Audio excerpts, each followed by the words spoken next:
Spare को काट देंगे, तुम्हारी जान बच जाएगी। एक बार फिर से स्वागत है आप सभी का हादसा तक में। अभी जो खबर निकल आ रही है उसके अनुसार इस पेड़ को ना काटा जाए।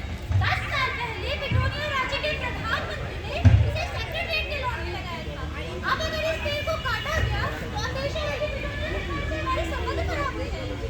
सारी यहाँ तो एक आदमी की जान का सवाल है। अरे दूसरी और दो राज्यों के संबंध का सवाल है। आगे भी तो समझो, पेट्रोलियम सरकार हमारे राज्य को किसकी सहायता करती है?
हेलो